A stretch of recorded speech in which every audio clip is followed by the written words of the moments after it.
students, in manufacturing technology we have been going through various chapters, and in the previous sessions we have discussed on advanced super finishing processes, right? So in this chapter, advanced super finishing processes, we have discussed various processes based on finishing or say super finishing. So in this chapter our purpose is to remove a fine layer or say scrap or irregular surface from the product, right? So after actual manufacturing, our purpose is to remove a fine layer or say remove a very thin thickness from the product. So after that finishing, we can use our product in our application in efficient way, right? So in many processes, our purpose is to finish the product, right? So these processes are known as super finishing processes, right? So in many applications, surface finishing is must, or in other words, the outer surface is very most important in product application, right? So at that time we have to apply these super finishing processes, right? So we have discussed various processes in previous session. So in today's session also we are going to discuss on various finishing processes, and after that we are going to discuss on grinding wheel specification and its coding, right? So let us start our today's session by different finishing processes, right? So as per our discussion, here I mentioned two processes that is under category of advanced super finishing processes. That is, first is the powder coating and then polishing, right? So let us start our discussion on these two processes. First one is a powder coating process, right? So after actual manufacturing, in this process we will provide a coating of powder, right? So generally what happens, generally we are very familiar with the coating that is of liquid or say paint, right? So we can provide a liquid coating and we are familiar with that coating, right? But in advanced application or say for efficient use, powder coating is first choice, right? So you can provide a powder coating to your product after actual manufacturing. It means after manufacturing a product, you can go for powder coating. It means a thin layer of powder is provided on your product, right? So after some process, the powder will be stick on the surface and your product will be having a powder coating. So these products are known as a coated products, right? And this process is known as a powder coating process, right? So this powder coating process is very useful like in automobile sector and in different parts manufacturing, right? So let us discuss the concept of powder coating. So as per my discussion, powder coating is a process in which powder is provided on the product outer surface, right? So here I mentioned important points regarding the powder coating. It means what happens in powder coating and how can we apply the powder coating to any product. So here I mentioned the important steps for the same, right? So in the powder coating, as per the name, powder or say fine powder is provided on the surface, right? So how can we provide? So here I mentioned the concept for the same. So here powder gun or say paint gun or in simple word gun is used, right? So with help of this gun we can charge our particle as per the concept of electrostatics, or these charged particles are thrown to our product, and after curing or say after putting our product in the oven, we can provide a powder coating, right? So this is how we can go for powder coating, right? So with help of gun we can charge our particle. So this gun is known as a paint gun or say electrostatic gun or simple gun, right?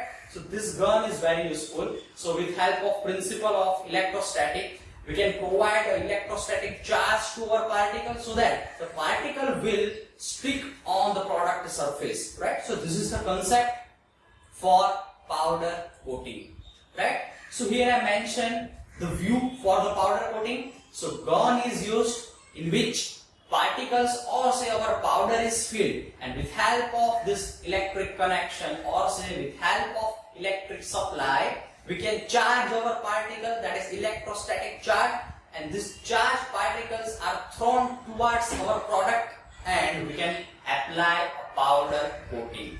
So this is the concept for powder coating process. This is very useful process, right? So here I mentioned the view for the powder cutting.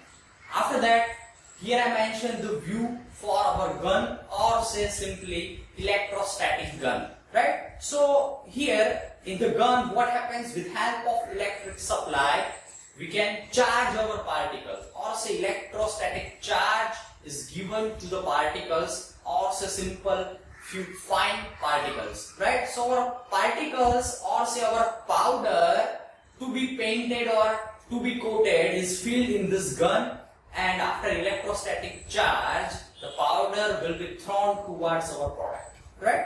So this gun is used for this powder coating, right? So this gun is mentioned in this view. So why we are choosing a powder coating? So here I mentioned the important facts or say difference between the conventional liquid coating and powder coating, right? So powder coating is definitely a best process as compared to the liquid coating, right? So here I mentioned the important point or difference point between powder and conventional liquid paint coating, right? So here our purpose is to provide a coat or provide a layer over our product, right? So here I mentioned the first point, that is in point of view of material usage, right? So when we do compare of material uses, definitely a powder coating is superior. It means around 95 to 98% of material or say our powder is used effectively, while in liquid coating around 20 to 80% of maximum liquid can be used for coating. It means wastage percentage is more in case of liquid coating. It means when we provide the liquid coating, there will be more chances of wastage, right? So here in the powder coating, wastage percentage is very less. So you can provide your powder very effectively. That is the most important point in case of powder coating. After that, here I mentioned the important fact for both the cases. It means in case of powder coating, you can coat your product in thick layer, right? For example, if you want to provide a coating having a very high thickness, you can go for powder coating very effectively. While in case of liquid coating, thickness will be limited. It means there will be a chances of thin coating only, right? So these are the points that we should consider in powder coating. So definitely powder coating is a first choice, right? So which powders are used? So here I mentioned the different types of powders, that is generally thermoplastic, thermosetting and UV curable powder coating, right? So thermosetting powders are used, thermoplastic powders are also used. So we are very familiar with both the cases or say thermosetting and thermoplastic. So with application of heat, we can change the shape or say thermoplastic material will be melted with application of heat, right? So we can use this three type of category for the powder. It means we can choose our powder from these three categories, right? So once again I repeat, what is our process flow? First of all, we have to take a powder. After that, gun is used. With help of gun, we can charge our powder particles with electrostatic, and this charged particle will be thrown towards the product, and after putting our product in curing or say in oven, after curing, what happens? After curing, the powder will be stick to our product outer layer and our final coated product will be ready, right? So this is all about the powder coating process. So in the powder coating, our purpose is just to coat our product after manufacture, right? So let's have a look on one video in which powder coating process is mentioned, right? So what happens in powder coating as per our discussion? After manufacturing of product, with help of gun, you can provide a charged particles or powder to our product, and after curing in the oven for some time, our final coating will be ready, right? So here I mentioned the simple flow in this video of powder coating, right? Or say powder coating, right? So here I mentioned the simple flow in this video regarding the powder coating, right? So in the powder coating, gun is very useful, right? So with help of gun, you can provide the coating.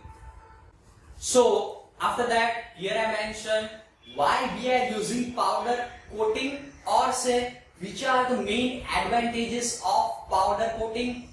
So here I mentioned the advantages or say main points regarding the powder coating. So as per our discussion, powder coating or any coating process is used for the product, right? So before actual putting in application, we can provide the coating, right? So definitely this coating is for appearance, right?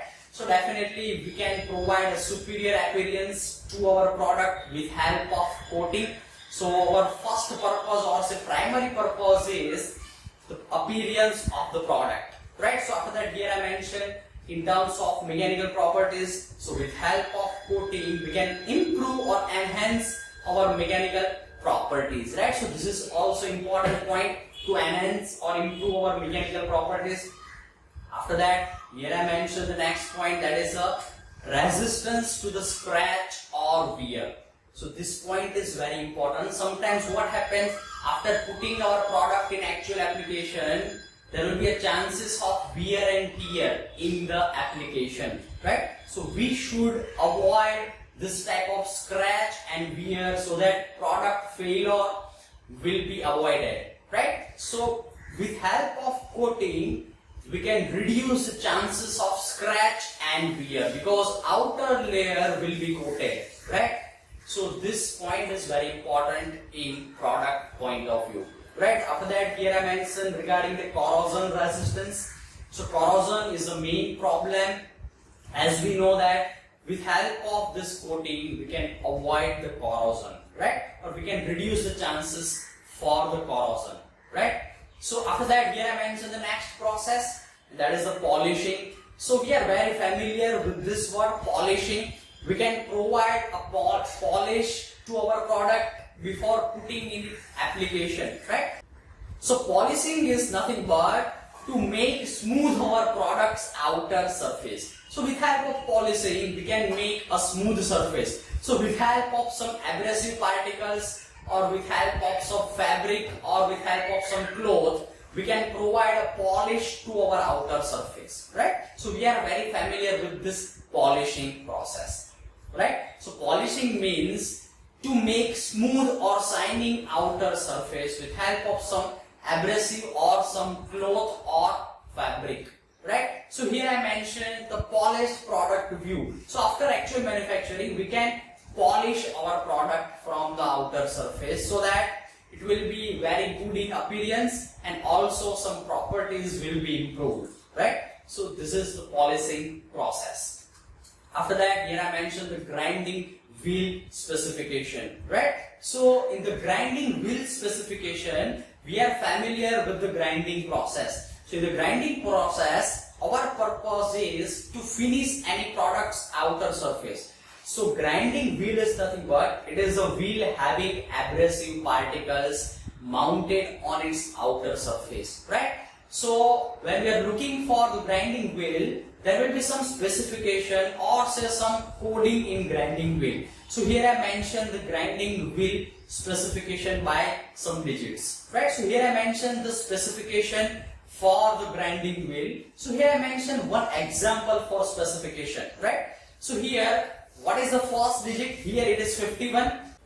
So in the grinding wheel specification, first digit is the 51 and this digit stands for manufacturer symbol of abrasive. This is the optional, right? So after that, second digit is a type of abrasive. So here I mentioned the capital A. So this second digit stands for, or second alphabet stands for abrasive type, right? So after that 46 is mentioned here, right? So this is for the grain size. So third digit stands for the grain size, right? So whether your particle or say your grain is fine or coarse in size, so this digit is 46 in this case. After that, capital H, here I mentioned, this is the grade for the abrasive. So different grade is mentioned in the abrasive particles, right? So different grades abrasive particles are available. So capital H is a grade for our particle. So digit 5 stands for the structure, whether your structure is close or very open, right? So distance between two abrasive particle, this is the indication of your structure, whether it is closely packed or say open structure, right? So after that, here I mentioned the bond, that is V in this example. So different types of bonds are available, right? So this digit stands for bond used in particular grinding wheel. And last digit is optional. Here I mentioned the 8, and this 8 stands for manufacturer on mark, right? So any comment or any special mark will be provided in the last digit, right? So this is the simple specification of grinding wheel, right? So as per our discussion, here I mentioned the first digit, that is optional. After that, here different types of abrasives are used. So I mentioned the capital A in our example. So here I mentioned two types of, for example, abrasive particles used, right? So here I mentioned the silicon carbide, that is mentioned by capital A, right? So type of abrasive is nothing but which type of abrasive we are using in the grinding wheel, right? That is denoted by alphabet. After that, here I mentioned the grain size. So as per our discussion, coarse or bigger grain and fine or smaller grains can be used, right? So different numbers are indicating the grain size. For example, 10, 12. So this small numbers will indicate a coarse grain or say bigger grain size. So as the number increase, grain will be finer or say smaller in size, right? So this is the indication of grain size.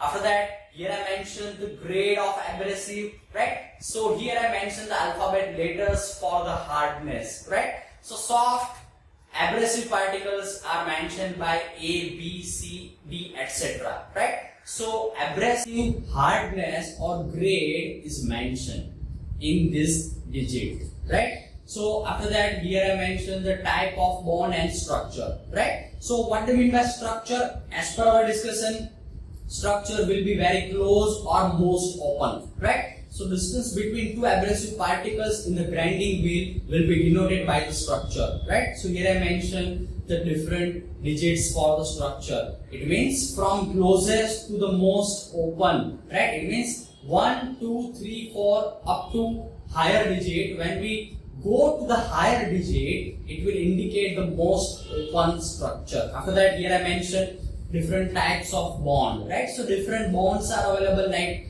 vitrified or say shellac bond, etc., right? So this type of bond will be indicated in grinding wheel specification, right? So this is all about this grinding wheel specification. After that, here I mentioned the two types of grinding that is most familiar or say very most widely used. First one is the centerless grinding. So as per the name, in centerless grinding, what happens here, as per the name here, not a single center or say center will not be fixed in this application or in this type of grinding. It means our product to be finished will be rolled between two wheels, right? So here one is a stationary and another is a moving wheel. So between two wheels, our product can be grind or finished, right? So with help of one wheel or grinding wheel, we can provide a finishing on the outer surface, right? So here between two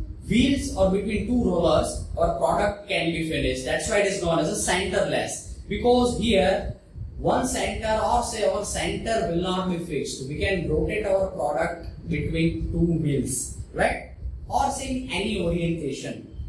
After that, here I mentioned cylindrical grinding. So as per the name here in the cylindrical grinding, as per the name, our product will be fixed between two centers, or say live center or say dead center, right? So between live and dead center, our product can be fixed, right? And between relative motion, or say by relative motion between our grinding wheel and product, we can provide a finishing, right? So in the cylindrical grinding, our product can be mounted between two centers, that is live center and dead center, right? So we can mount our product between two centers, and here grinding wheel can be fed against your product, right? So grinding wheel will be rotated at a high RPM as compared to our product RPM, right? So with help of some relative motion, we can provide a finishing to our product, right? So with help of the horizontal feeding or movement of grinding wheel